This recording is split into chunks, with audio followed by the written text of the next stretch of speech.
Well, let's get more on this now. We're joined by Nader Hashemi, the Director of the Center for Middle East Studies at the University of Denver, and he's joining us live from Colorado. Mr. Hashemi, always a pleasure to have you with us on Al Jazeera. So Lebanon has had serious challenges for many years, and we've spoken about them before. What do you think it is that has united people across the country in this way, in the way that we're seeing over the past 2 days? Were the proposed taxes just the final straw?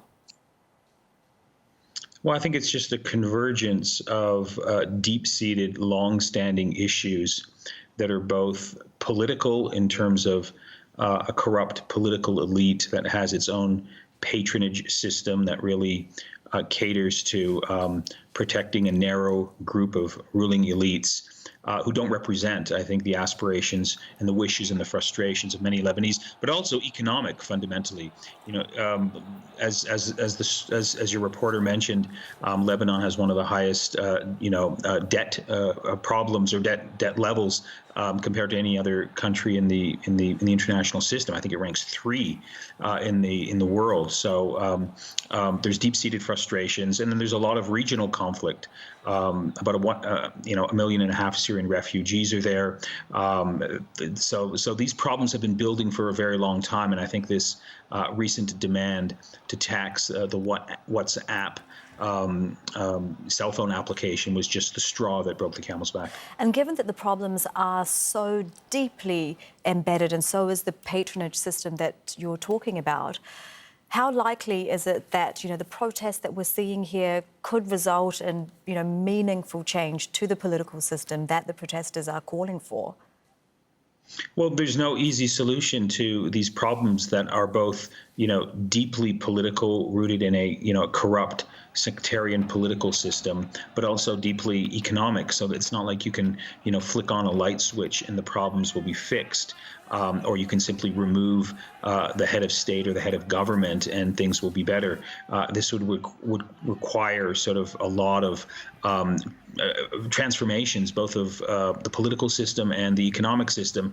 But the hope is that because these protests are so national in scope and cross-sectarian in nature, that it's uniting Lebanese from different backgrounds around a common set of core grievances that are rooted in just the basic necessities of life, the cost of living, the absence of jobs, a broken, political system where people can't pay their bills anymore. So I think in that sense, there might be, cause for hope that that this might be an opening for something better, but there's no quick fix here. And as you say, no quick fix, and yet we have Prime Minister Saad Hariri giving his political allies and government 72 hours to come up with a solution.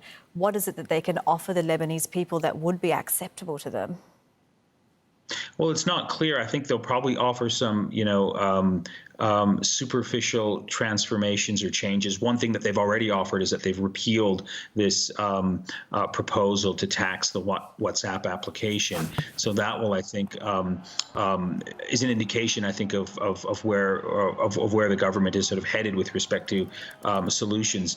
There's a lot of people, in power in Lebanon from different sectarian factions whose political power and their financial interests are deeply tied to maintaining the status quo. So any sort of, transformation that would be needed to open a path forward is incredibly difficult, because it would effectively mean that entrenched elites would have to give up or relinquish some power, both political and economic. And that's why I think there's room for deep skepticism and pessimism that this particular problem can be addressed by focusing on root causes. Mr. Hashemi, we thank you as always for your time, your analysis. Nader Hashemi live in Colorado. Thank you. Thanks.